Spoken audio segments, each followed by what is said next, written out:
Homeland Security Secretary Alejandro Mayorkas is at the southern border today. His visit comes as a top Biden advisor is speaking out about immigration policy, calling on Congress to act. The pandemic-era Title 42 policy is set to end next week. So joining us now with more on this, the latest is in the 2024 race, as well as CBS News political contributor Ashley Etienne. She's also the former communications director for Vice President Kamala Harris. Also with us is CBS News political analyst and Republican strategist Leslie Sanchez. Good morning to both of you guys. You guys are both so bright and sunny. Lovely. Vlad and I are so dull. I know. Brighten up our Fridays. So President Biden's senior advisor, Anita Dunn, spoke to our Caitlin Huey-Burns and discussed immigration policy. I want to play some of that sound.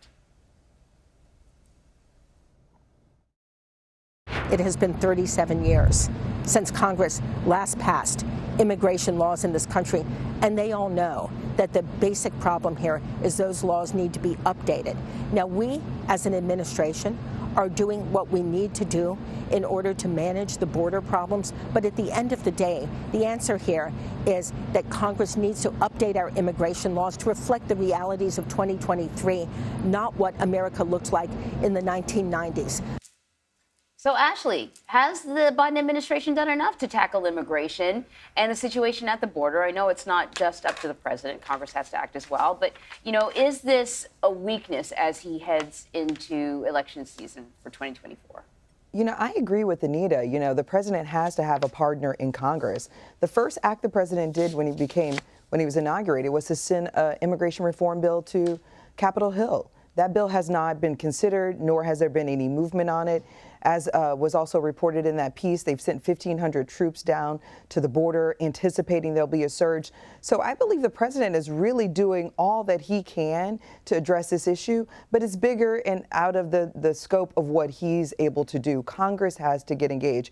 And so I think the question is really, we should pose it to the Republican Congress and to Speaker McCarthy. What is his plan for the border?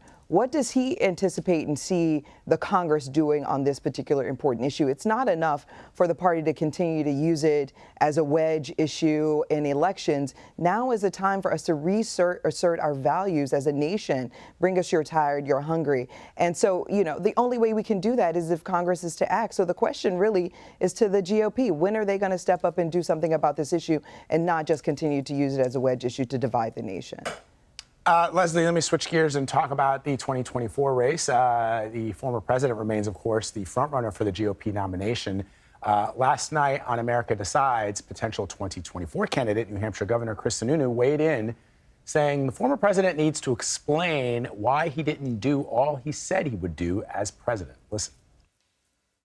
This is politics. Blaming somebody else for not getting your agenda done, well, that's like the Bruins blaming the Florida Panthers for beating them in 7 games the other day. You don't blame the other team because they won. That's just acknowledging that you're the loser, right? And so we want winners. We don't just want people that fight. We want people that fight and win, fight that bring results. And so he's got to explain why he wasn't able to do that the first term, what fundamentally is going to change, and how he can truly win in November. Because if he can't show that, we as a party are going to move on to another candidate. So, Leslie, we all know the former president is the most aggrieved victim in the world. And that's essentially what the governor is pointing to, which is that if you're going to make a case to the American people for why you should be the president of the United States, you can't look backwards. But so the question, I guess, is across the Republican landscape, do people want their candidate, whoever it may be, to be one that is focused on woulda, coulda, shoulda, or is there a path forward that they can point to and say that these are the things that I want to accomplish? Forget what happened in 2020. Forget what happened in the election. Forget what happened with the wall and all those other things.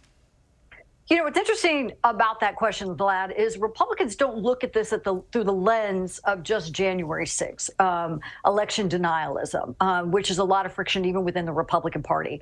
But they look at it that we did not have skyrocketing inflation rates, that there was a plan in terms of curbing this surge of undocumented immigrants and the migrants entering the U.S.-Mexico border, that there was a foreign policy, they would argue, a platform in terms of engaging a stronger diplomatic effort to show that in terms of bad actors, we are aligned to work against them.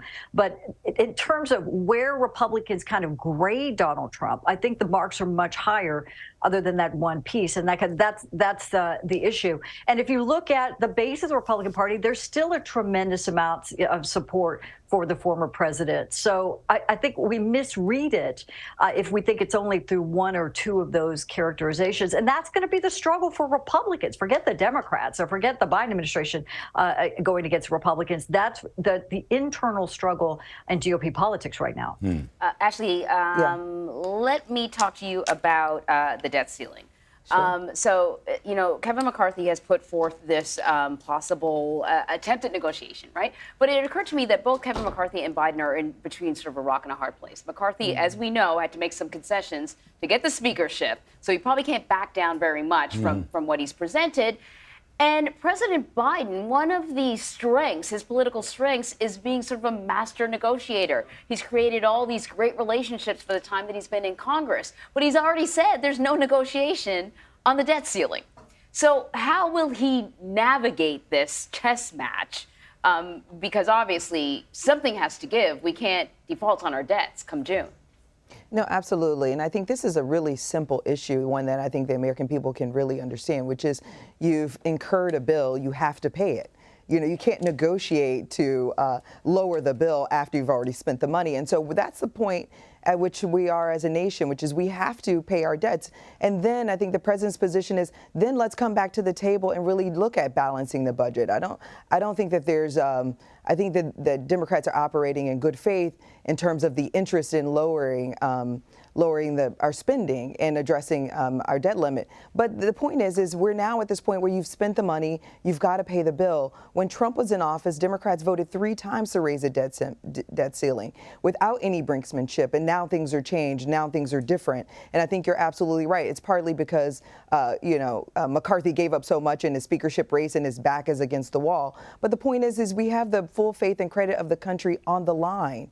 He's got to operate bigger than party, bigger than in the interest of his own speakership, and do what's in the best interest of the nation.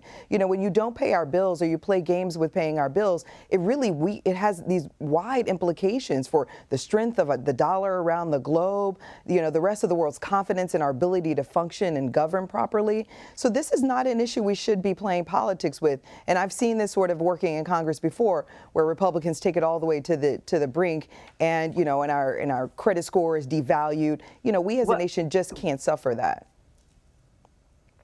Leslie, you trying to jump in Leslie, there? jumping in. No, I was going to say, look, that's on both sides of the aisle. Now, this issue of brinksmanship, I would argue, is on both sides of the aisle, especially on this debt ceiling debate. But it is about a serious issue, and I think Ashley and I would agree. Nobody's going to look at the U.S. in the same way if we defaulted on our debts. That's not so much the issue as getting this uncontrolled spending in alignment, having a balanced budget. That is where Republicans are pushing forward and trying to increase the pressure. But the onus is on both sides when it comes to that. And also on this border issue, which is going to continue to escalate and be a problem for the Biden administration. So all of this is in alignment in terms of critical issues and how the country is going to pay for it. Yeah, and I think Leslie's right. That means both parties have to come to the table and discuss these things and come to the table with big solutions, because these are big problems. All right. Leslie Sanchez and Ashley Etienne, always wonderful to have both of you ladies. Have a wonderful weekend. Thank you very much. Thank you. Thank you.